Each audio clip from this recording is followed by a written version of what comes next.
Hello and welcome back to Crafts by Katelyn. I'm so excited for today's video, bringing you all 3 more farmhouse DIYs using very inexpensive items. Make sure you give this video a big thumbs up, and I'd love it if you would subscribe to my channel.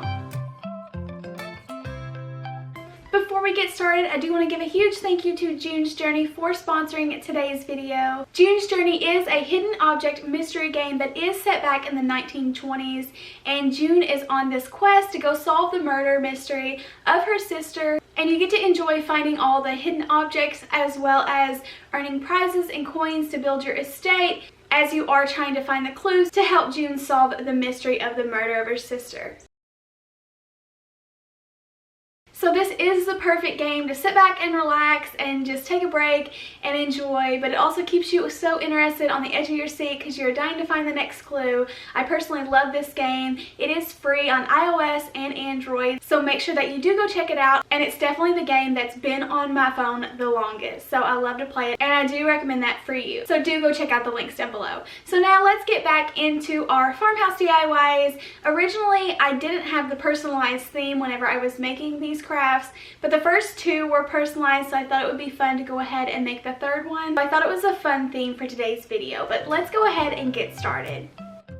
So for my first DIY, I'm using this little wall plaque that came from Dollar Tree. I'm actually using one of those MDF boards, I think it's called, the chipboard. It's not a canvas, and I'm actually going to be flipping it over and using the inside, but I do want to go ahead and use some of my truffle chalk paint in the Waverly paint to cover the back, just because I'm not going to be hanging this on a wall. I want it to sit on a table, and in case it does tip over or somebody knocks it down, I don't want them to be able to see that this was made from a Dollar Tree sign.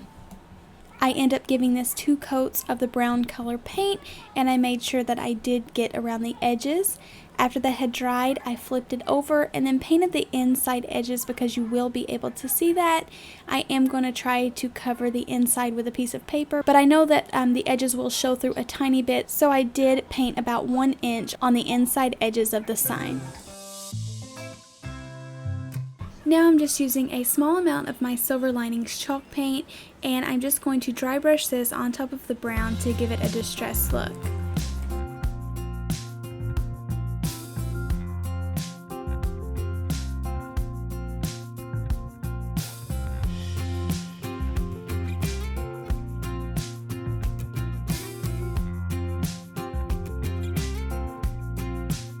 You can tell what a huge difference it makes, like making this actually look like store-bought decor if you do add little details in like that. And then for the inside, I'm using a piece of this white faux wood looking paper that I picked up from Hobby Lobby. It was 59 cents, and I always get this paper on sale, so I just stock up when I am at Hobby Lobby. I just measured the inside of that sign, and then I marked it on the paper to try to get it as perfect as possible because I do want it to fit snug in there.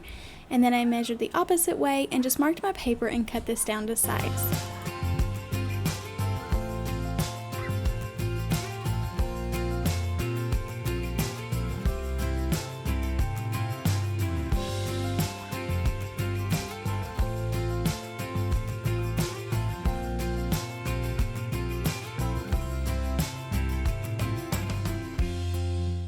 To attach the paper to the sign, I'm going to be using some of this satin Mod Podge and along with the Mod Podge brushes, and I'm just going to give this a thick coat on the back and push it into the sign, and then I'll add a thick layer of Mod Podge over the top of that.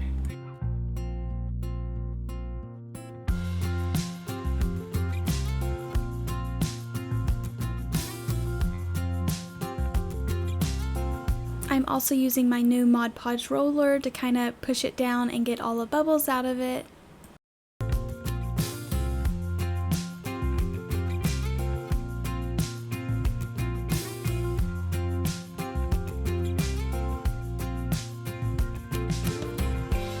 And then after I got it completely covered, I did take my hairdryer and try to go over this. I did try it some, but I did have to let it set and let it finish curing and drying all the way. So then I picked up some of these wooden numbers from Dollar Tree. I've used the wooden letters a ton on my channel, but I'd never found a way to use the wooden numbers. I actually got married back in 2010, so I chose those numbers out, and I'm just going to put whenever our home was established, and then I'm just going to freely cut out a little house shape out of a blank piece of paper. I did have to take a couple of attempts at this, and then I ended up folding in half to try to get it as symmetrical as I could, but I thought it would be perfect to make a little template to draw the house on the top. I do like to cut my own stencils out of paper like this, just so I don't fully commit to painting on my canvas that I've worked hard on and then mess the entire thing up. Also, whenever I cut little stencils out of paper like this, I'm able to move it around and then trace it exactly where I want it. It makes it more visual for me. But I'm just using a pencil and I trace around that, and then I'm going to fill this in with some black acrylic paint.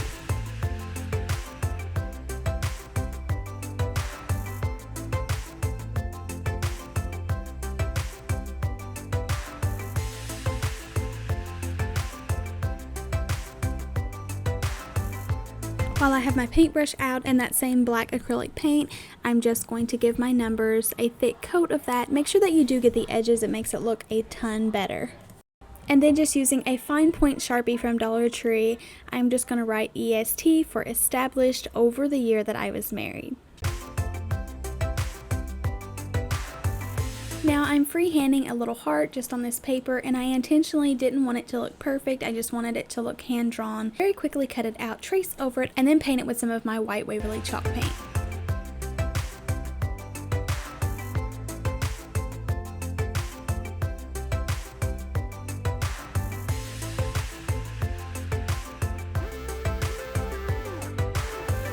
Next, I'm just taking some hot glue, and then I'm going to attach my letters right onto the paper.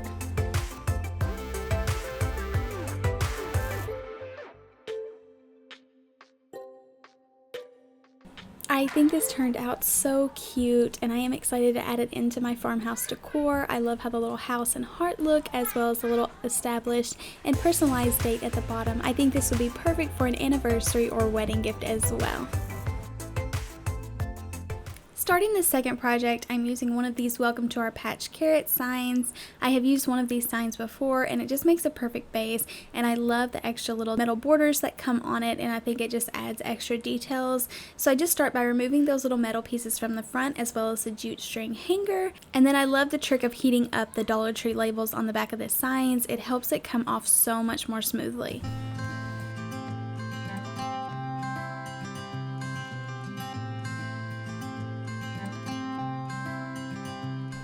Dollar Tree has out these really nice peel and stick poster stickers right now, and these were the perfect size, as well as a cute little font to use on home decor projects. And I just want to show you how I can use them as stencils. I just placed them onto the board and tried to press them down as firmly as I could to get them to stick. And I just wanted to spell party of 5. I want to make one of those really cute signs that you see on Etsy. These have to be customized, so you don't really see them in the stores as often, but I thought it would be fun to make one using a Dollar Tree sign. And then instead of printing off everything, there's definitely different hacks and ways that you can get font on signs like this. I tried to straighten them up the best I could. I didn't like how the Y was so much taller than the other letters, so I ended up cutting it down and then replacing the little piece at the bottom, and it just kind of shortens it and makes it fit in the line a lot better. And then to get those words, I'm just going to lightly paint over this. I started super light because I was nervous about it.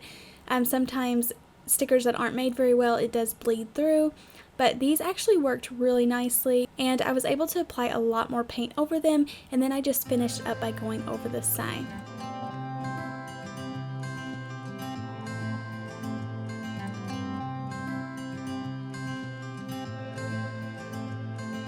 Since the chalk paint dries fairly quickly, I just immediately went ahead and took a little needle that I had to help raise up the stickers, and I just went ahead and peeled them off so that they wouldn't get stuck on there or dried from the paint.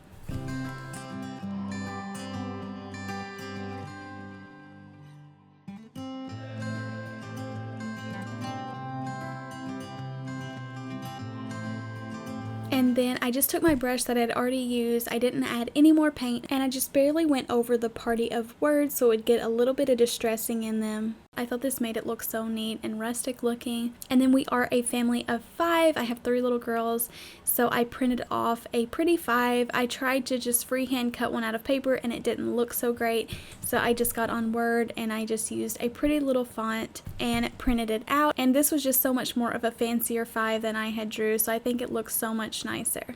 You could definitely do the shading on the back and then trace over the 5 to transfer it onto the board. I just quickly cut this out and traced around it, and then I'm painting over it with some of my black acrylic paint.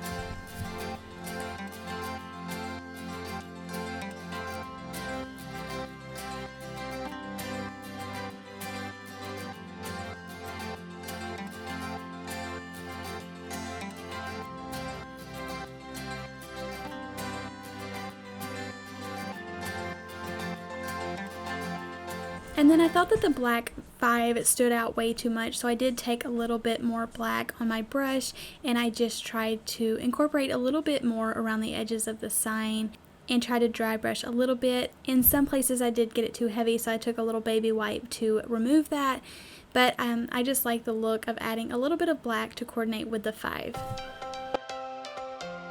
Because I didn't want to waste these pretty little metal pieces, I decided to trim them down and put a little piece underneath and above the 5, and I think this just added some more cute little details to it and make it look more like a store-bought sign. Every change has a reason, baby, let it come to you.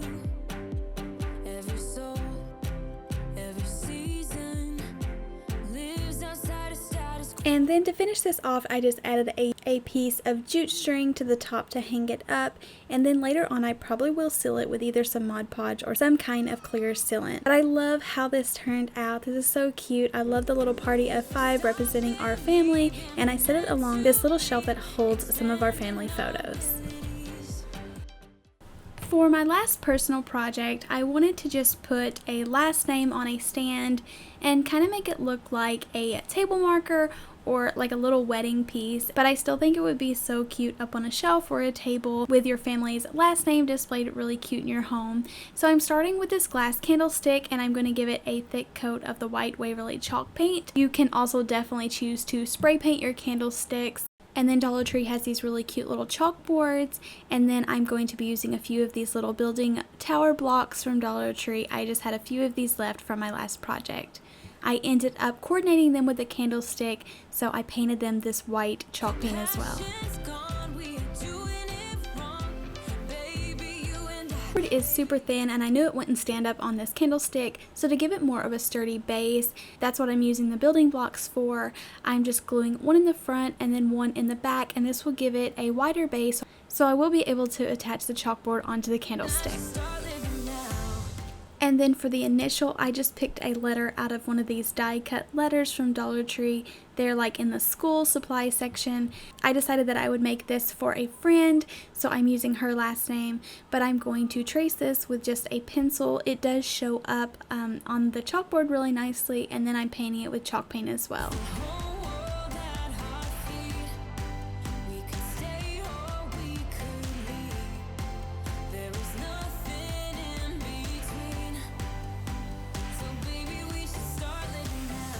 Then I'm using a white Sharpie oil-based paint marker, and I'm just making a free-handed little cursive last name on there. I thought that was really cute in the lowercase letters with the little heart swirled into the word. Then I'm gluing some of the greenery on the top. You will see that this is how I made it at first, but I do change it in a second.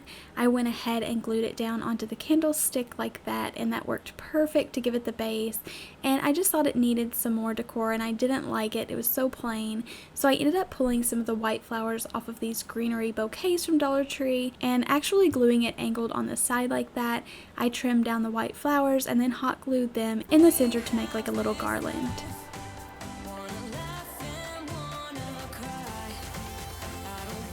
To add a little bit more of a different color and texture to this, I just wrapped the bottom with some jute string a few times and then just tied it in a knot in the back to secure it.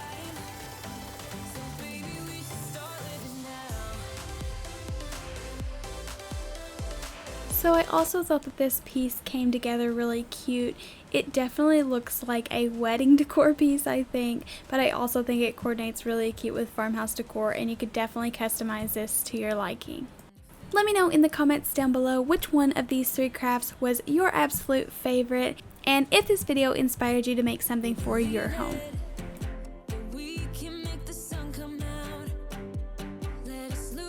So thank you all so much for watching. If you enjoyed today's video, don't forget to give me a big thumbs up. Make sure you are subscribed with your little bell on so you can get notified whenever I post another video.